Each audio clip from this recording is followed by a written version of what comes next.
Bayern Munich আজকে Real মাদ্রিদকে তাদের ঘরের মাঠে এক প্রকার ধুয়ে রেখে গেছে। যদিও ম্যাচের স্কোরটা দেখলে আপনার মনে হবে যে খুব টান টান উত্তেজনার খেলা হয়েছে, যেহেতু 2-1 গোলে বায়ার্ন মিউনিক উইন হয়েছে।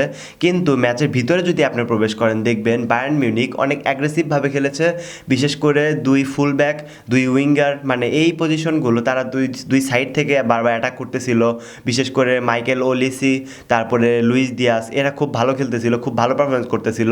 আর হ্যারি কেইন তো মাঝখান থেকে একটা গোল করে দেয়, তাকে পুরো ম্যাচে খুঁজেই পাওয়া যাচ্ছিল না, শুধু গোল করার টাইমে তাকে আমি খুঁজে পেয়েছি। এছাড়া ম্যাচের মধ্যে খুব একটা হ্যারি কেইনকে খুঁজেই পাই নাই। আর যদিও খুঁজে না পাওয়া আর না পাওয়াতে কী যায় আসে, সে তো কাজের কাছে একটা করেই দিয়েছে সেকেন্ড হাফের শুরুতে। আর ম্যাচের শুরুর দিক থেকে Bayern Munich and Real Madrid খুব অ্যাগ্রেসিভভাবে খেলতেছিল। আর শুরুর দিকে যে একটা কন্ট্রোভার্চুয়াল বিষয় হয়েছে, যেটা ফেদে ভালভার্দের হাতে লেগেছে, ওইটা অ্যাকচুয়ালি তার হাতটা তার শরীরের সাথে ছিল, যেই কারণে সেটা পেনাল্টি দেওয়া হয় নাই। কোনো প্লেয়ারের হাত যদি তার শরীরের সাথে একদম লেগে থাকে, তাহলে সেইটা ন্যাচারাল পজিশন ধরা হয়, সেইটা পেনাল্টি না, বা সেটা হ্যান্ডবল না, এটা কোনো কিছুই কাউন্ট হবে না যখন শরীরের সাথে হাত লেগে থাকবে। আদারওয়াইজ অন্যান্য বিষয়ে সেই বিষয়গুলো আলাদা। আর পুরো ম্যাচে মাদ্রিদের একটা কমন সমস্যা আমি বারবার দেখতে পেয়েছি, রিয়াল মাদ্রিদ যতবার অ্যাটাক নিতে গেছে, যতবার কাউন্টার অ্যাটাক করেছে, ততবার রিয়াল মাদ্রিদের ডান সাইডটা একদম ফাঁকা।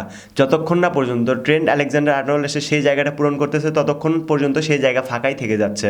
সেই জায়গায় মাদ্রিদের কোনো একটা প্লেয়ার নাই, সব player left side, centre forward, এরকম জায়গায়। ভিনি তো লেফটে খেলবে, সেটা তো তার জন্য বুক। এমবাপ্পে সে ফরওয়ার্ড মাঝখানে খেলতেছে, আর ডান সাইডে কোনো একটা প্লেয়ার নাই। সেই জায়গাতে যে কেউ একজন এসে ফিল আপ করবে, এরকম একটা প্লেয়ার নাই। ফেদে ভালভার্দেকে এই সাইডে খেলানো হয়েছে, কিন্তু সে তো পুরো মাঠ কন্ট্রোল করতেছে, সে সেন্টার ফরওয়ার্ডে খেলতেছে, আর মিডটাও কন্ট্রোল করতেছে, আদারওয়াইজ সে সেন্টার ফরওয়ার্ডেও খেলতেছে। আর যে রাইট সাইডে যে খেলবে, এরকম একটা প্লেয়ার আমি খুঁজে পাই না পুরো ম্যাচ যাবত। এমনকি আপনি বলতে পারেন যে ফার্স্ট হাফে হয়েছে, সেকেন্ড হাফে হয়নি, এমনটা একদমই না। পুরো ম্যাচের ডান সাইডটা রিয়াল মাদ্রিদের ফাঁকাই থেকে গেছে। এই জায়গাগুলোতে রিয়াল মাদ্রিদের খুব চোখে আঙ্গুল দিয়ে উন্নতি করতে হবে।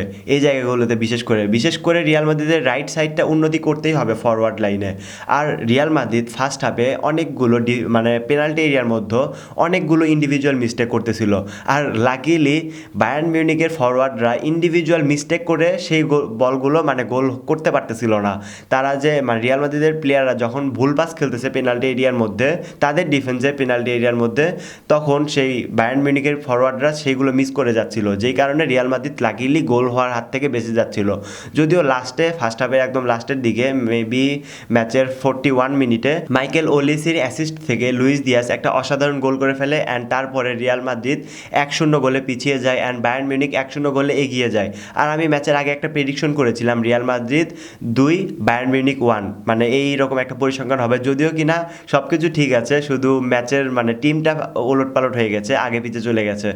রিয়াল মাদ্রিদ 2, বায়ার্ন মিউনিক 1 করেছিলাম, সেই জায়গায় রিয়াল মাদ্রিদ 1, বায়ার্ন মিউনিক 2 হয়ে গেছে। ম্যাচের 34 মিনিটে সোয়ামিনি মাইকেল ওলিসির পায়ে লেগে পড়ে যায় দৌড়ানোর সময়, অ্যান্ড তাকেই উল্টো ফাউল দিয়ে দেওয়া হয়। সোয়ামিনি মাইকেল ওলিসির পায়ের সাথে লেগে পড়ে যায়, অ্যান্ড মাইকেল ওলিসিকে ফাউল দিয়ে দেওয়া হয়েছে, অর্থাৎ রিয়াল মাদ্রিদের এগেনস্টে। অ্যান্ড তার কিছুক্ষণ পরে ফার্স্ট হাফের 41.1 মিনিট, অর্থাৎ অ্যাডিট টাইম যেটা ফার্স্ট হাফের, সেই জায়গায় ভিনিকে একটা পেনাল্টি থেকে বঞ্চিত করা হয়েছে।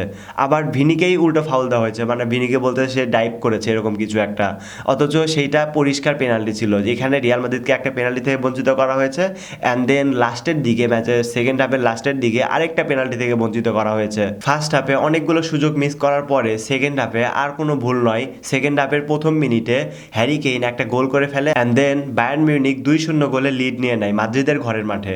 এই জায়গায় তারা অনেক ভালো একটা হেলদি একটা লিড নিয়ে ফেলে, যেটা আজকের ম্যাচের জন্য যথেষ্ট, আজকের ম্যাচে উইন হওয়ার জন্য যথেষ্ট ছিল তাদের। আর তার কিছুক্ষণ পরে ম্যাচের 61 মিনিটে ভিনিসিয়াস জুনিয়র 1v1 একটা চান্স পেয়ে যায়, সেইটা তার সামনে শুধুমাত্র মানুয়েল নয়ার ছাড়া আর কেউই ছিল না। সেই জায়গায় ভিনিসিয়াস জুনিয়র সেটা অফ টার্গেট শুট করে দেয়, অ্যান্ড দেন তার কিছুক্ষণ পরে কিলিয়ান এমবাপ্পে একটা চান্স পায়, যেটা কিনা গোল করতে একদমই ভুল করে না।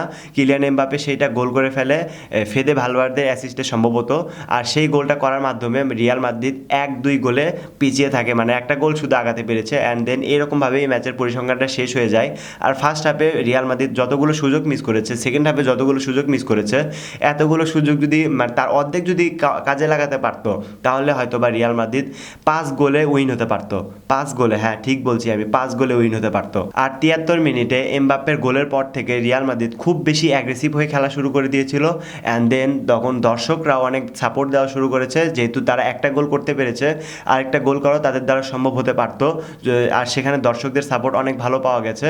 সেই জায়গায় রিয়াল মাদ্রিদ অনেকগুলো চান্স ক্রিয়েট করেছে, কিন্তু কাজের কাজ একটাও হয় নাই।